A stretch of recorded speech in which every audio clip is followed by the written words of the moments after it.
Bagi orang tua, segera selamatkan anak-anakmu. Jangan terus berkata, tanda kutip, kasihan masih kecil sehingga dibiarkan tidak sholat. Belum balik, biarkan saja. Kasihan panas kalau pakai jilbab. Dengan berbagai macam bisikan syaitan yang dia tidak sadari dia ucapkan. Akhirnya anaknya sebelum balik nggak pernah tahu sholat, nggak tahu bacaan, nggak pernah ikut puasa, nggak tahu zikir pagi petang, nggak tahu zikir habis sholat, nggak pernah dengar ayat Al-Quran, nggak pernah hadir di pengajian.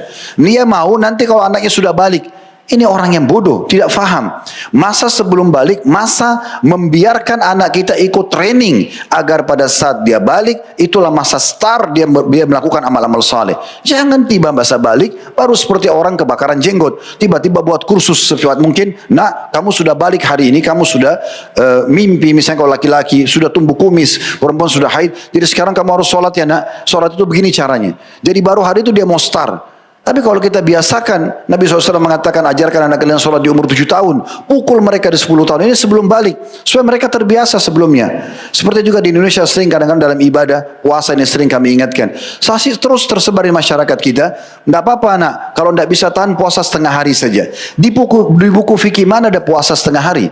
Puasa itu sehari. Dinukil para sahabat Nabi berkata ridwanullah alaihinna, kami mengajak anak-anak kami puasa pada saat mereka masih kecil dan sehari penuh. Di saat mereka berkeluh kesah, maka kami berikan mereka, kalau mereka sudah haus lapar, kami sibukkan mereka dengan mainan sampai tiba waktu azan maghrib. Kalau ada anak kita sudah tidak tahan puasa, misal dia haus sekali, oke, tapi kita jelaskan, jangan bilang tidak apa-apa nak, kamu puasa setengah hari saja. Ini enggak ada dalam hukum Islam.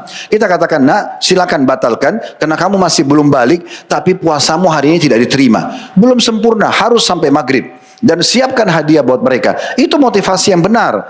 Begitu juga sering kali kami dengar ini ya. Tidak apa-apa nak, masa muda, silakan puas-puasin. Puas-puasin apa? Puas-puasin berzina, coba rokok, coba narkotika, coba semua segala macam pelanggaran, sehingga itu jadi pola dia di masa tua. Anda akan dapat dosa jariah. Kenapa sebodoh itu? Kenapa enggak justru membuat mereka beramal soleh, sehingga kita panen dengan pahala mereka, mereka pun baik untuk di masa tuanya.